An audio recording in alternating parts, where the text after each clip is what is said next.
सभी भक्तजनों को मेरा निवन प्रणाम। राम राम, जय श्री कृष्णा।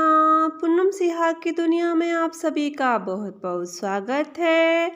जांबा पुराण गुरु दीक्षा मंत्र सुग्रा मंत्र। ओम सबद गुरु सुरत चेला, पांच तत्व में रहा अकेला। सहजय जोगी शून्य में वास, पांच तत्व में लियो प्रकाश। ना मेरे माई ना मेरे बाप, अलख निरंजन आप ही आप। गंगा यमुना बहे सरस्वती, कोई कोई नहावे बिरला जाती। तारक मंत्र पार गिराए, गुरु बतायो निश्चय नाम। जे कोई सुमरे उतरे पार, बहुरी ना आवे मिली धार। यह गुरु मंत्र जब साधु गुरु सुनाता है तो बालक समझ की तरफ तेजी से बढ़ता है। उसके मन में अनेक जिज्ञासाएं खड़ी होती है। जो भी उसे दिया जाएगा वह उसका अमर धन होगा। ऐसी अवस्था में उसे यह सुग्रा मंत्र ही देना चाहिए। इस मंत्र के अंदर बहुत कुछ समाया हुआ है। यह केवल मंत्र ही नहीं है, उच्च कोटि की साधना भी है जो सहज में ही की जा सकती है। इस मंत्र के बारे में थोड़ा विचार कर लेना चाहिए। ओम शब्द ही गुरु है, सुरती ही चेला है। यही गुरु और चेले का शाश्वत संबंध है। ओम ईश्वर का नाम है, वह ईश्वर ही गुरु है और सुरती अर्थात जीवात्मा ही चेला है। यह जीवात्मा चेला तभी है जब ओम शब्द से संबंध स्थापित कर ले, उसे एक क्षण भी नहीं भूले।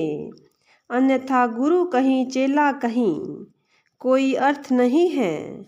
चेला बनने का और नहीं, वह चेला बन ही सका है। चेला बनने का और नहीं, वह चेला बन ही सका है। इससे आगे मंत्र में कहा है कि तुम इन पांच तत्वों से भिन्न अकेले हो, क्योंकि तुम्हारा संबंध तो ओम गुरु से है। पांच तत्वों का संबंध तो केवल शरीर से ही है। यदि इस प्रकार का संबंध गुरु से जोड़ लिया जाए तो तुम सहज में ही योगी हो।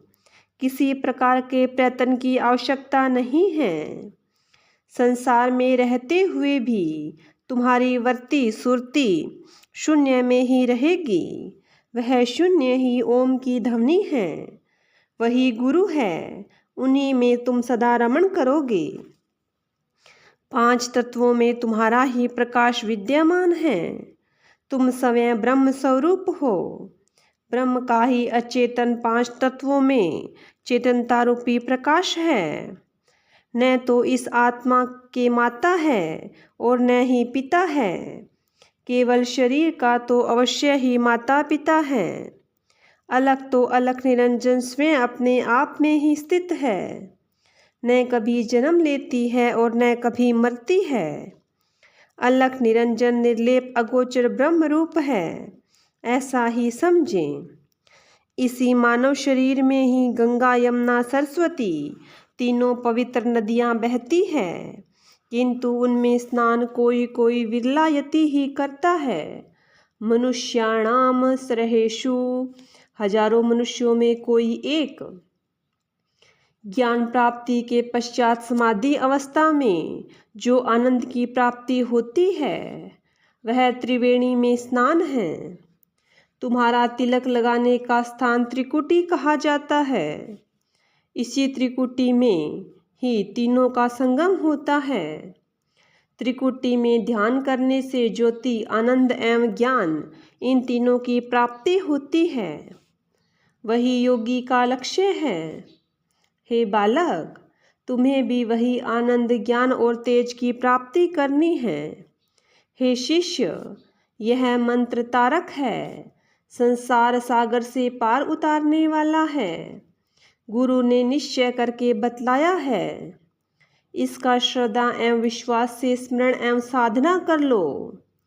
जो कोई भी स्मरण करेगा वह संसार सागर से पार उतर जाएगा, उस परम पद को प्राप्त कर लेगा, जहाँ से वापस लौट कर नहीं आएगा। इस प्रकार से यह सुग्रा मंत्र गुरुदेव ने सुनाया है। बोलिए गुरु जम्बेश्वर भगवान की जय हो। बोलिए विष्णु भगवान की जय हो।